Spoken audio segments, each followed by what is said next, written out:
Salut tout le monde, je vais découvrir avec vous mon nouveau téléphone anti-choc. Téléphone endurci, ou durci comme on dit, c'est le Oukitel WP6. J'avais déjà depuis un certain temps le WP5 et j'ai eu envie tout simplement de me faire plaisir en prenant le modèle au-dessus. Alors, la notice, la garantie, l'alimentation, tiens, c'est de l'USB-C, l'USB micro, pardon, je suis un petit peu surpris, mais pourquoi pas, c'est tout. Hein. C'est pas indispensable d'avoir de l'USB-C pour pas grand chose, et le chargeur en lui-même. Allez hop, je remets tout ça à sa place, c'est pas indispensable de l'avoir sorti. Et je vais prendre le téléphone.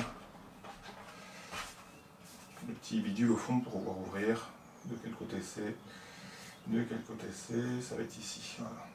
Ici, le petit côté pour pouvoir mettre ensuite la carte SIM à l'intérieur.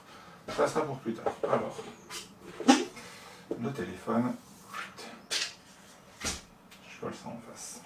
Déjà, franchement, quand on l'a dans la main, grand écran. Allez hop, j'allume. Et on va voir. Plus qu'à attendre qu'il s'allume. Alors, le temps qu'il s'allume, qu'est-ce qu'on a autour? Ici, le bouton Power, volume plus, volume moins, Power, et ici, l'empreinte digitale. Moi, ce que j'aime bien sur ces modèles durcis, c'est que l'empreinte elle est sur le côté. En fait, quand on le prend dans la main, on a directement le pouce dessus. C'est plutôt pratique. Ah tiens, ça y est, il a démarré. On va partir en français. Français, ignorer le réseau, je m'en fous, ignorer, continuer. Je le connecterai plus tard. Suivant, pareil pour les créneaux horaires, ça se fera automatiquement. Accepter. Pour l'instant, c'est plutôt fluide, je dirais. Maintenant, oui, j'ignore quand même. Je finis de démarrer.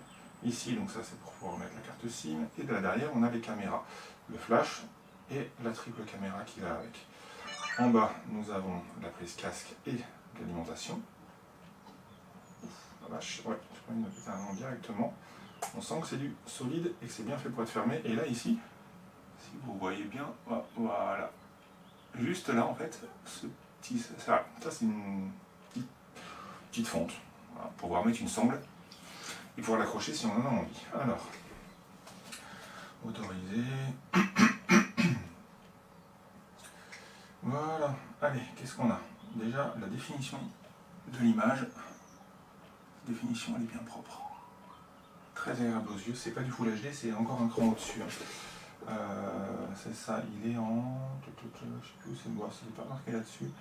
Mais en tout cas, ouais, c'est la définition qui est juste au-dessus du Full HD. Donc c'est pas tout à fait le 4K, mais c'est encore entre les 2000 et des poussières, pas 1080. Alors, petit rappel quand même, hein. Je vous montre au cas où.